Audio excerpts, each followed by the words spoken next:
Shalom, Kahalo Yahweh Shem Shabbat Shem Kakadash. Double honors to the elder apostles and elder bishops of GMS and the elders that came before them and taught us truth. And shalom and salutations to all the brothers out pushing the word in truth and in sincerity. The hopeful elect tabernacle of David. I'm Brother Yahshua. I'm back with the World War III Daily Update. And welcome to you. All right, and we're going to just let the Canadian prepper say his little piece. But first, I'm going to read 2 Ezra 13 and 31, showing you World War III in the Bible. And one shall undertake to fight against another, one city against another, one place against another, one people against another, and one realm against another. It's the third and the fourth dimension, if you will. That's another story. So we'll just let this guy talk, okay? So this is a Canadian prepper yesterday. Not good. Europe is about to explode. And there was let me see.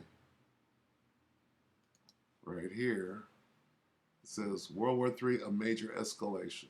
Okay. So now I got a commercial. Hi folks, Canadian Prepper here. I'm going to tell you what I know about World War III today. Now, if you recall, 2 months ago, we were talking about this gap called the Suwalki Gap between Belarus and Kaliningrad. That was back in March when we first brought this up.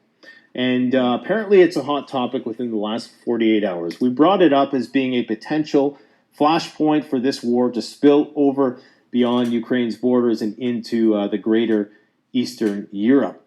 And it appears that there's a potential for that to happen as a result of a blockade that Lithuania has just put on Kaliningrad. Now, Kaliningrad, if you didn't know, it's an exclave of Russia. So this is Russia.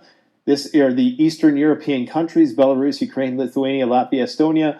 This is Kaliningrad. It has access to the Baltic Sea, very militarily strategic to the Russians. And as such, they need to keep it supplied. There's around 500,000 people that live here. It's around 3 to 4 million people that live in Lithuania. So for the Russians, that would likely be easy pickings if NATO doesn't invoke Article 5, which they may not. We've talked about the reasons why in the past, but maybe we'll talk about that a bit more towards the end of the video. It's strategic because it's a great place to put missile defense systems, and it's also gives you fast intermediate access to a lot of major European cities, including London, that I think Russian state TV made a threat that they were going to nuke London in 100 seconds using Sarmat-28 Satan nuclear missiles, okay? The new nuclear missile system that the Russians just developed. Anyways, so Lithuania has decided to blockade about 50% of products that are going into here as per EU sanctions. The Russians are really pissed about this, okay? So much so that Russian forces in Belarus have begun and are taking up battle positions on the border of Belarus. Belarus, the country that has troops doing exercises down here close to Kiev, mind the borders, okay, is getting ready for war.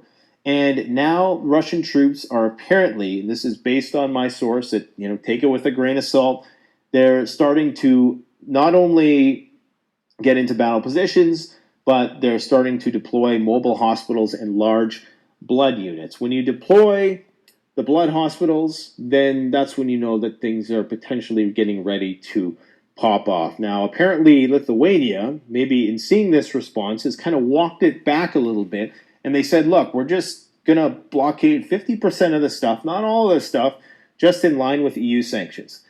Obviously, these world leaders know a lot more than some guy with a map and a fancy screen does on YouTube, okay? So maybe they know that the shit's going to hit the fan someday, and it's like, okay, let's just get this started now, sooner than later. Rather start it now than let the Russians strengthen themselves with all the oil money. I don't know what the potential reasoning is for this, but it seems like a provocation that perhaps didn't have to happen, especially when you're a country of 3 million people and you're literally surrounded by the Russians and the Belarusians.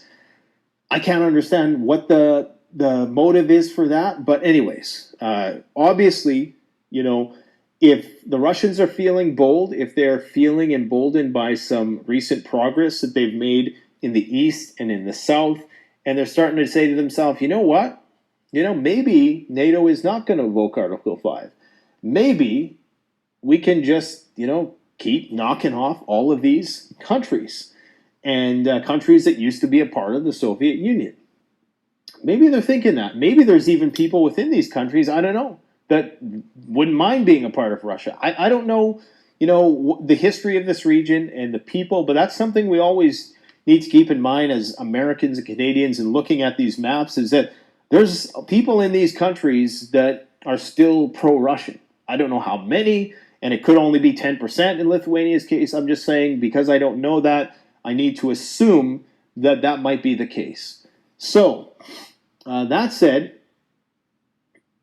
it looks like things are going to pop off because the Russian Foreign Ministry has said that unless the transit of goods between Kaliningrad and the rest of Russia through Lithuania is restored, Moscow will respond militarily to protect its interests from provocative and hostile action.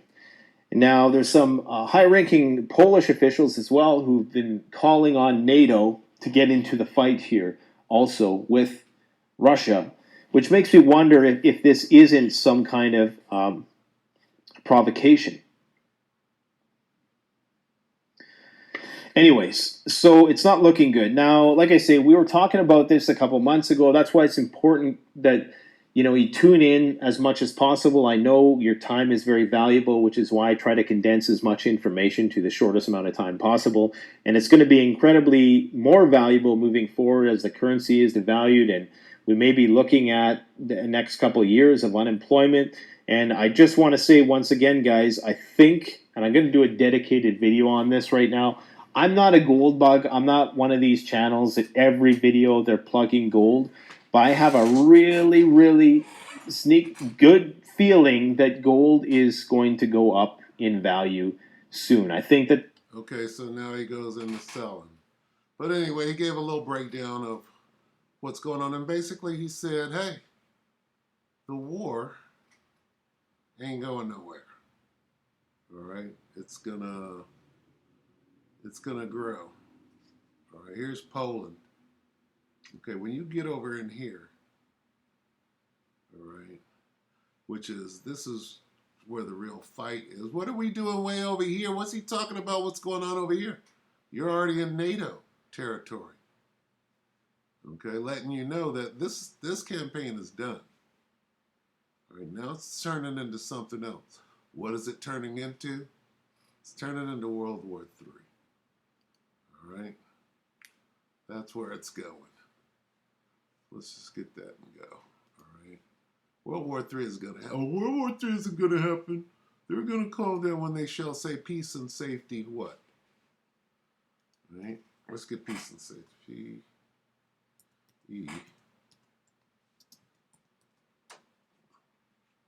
What's going to happen when they shall say peace and safety?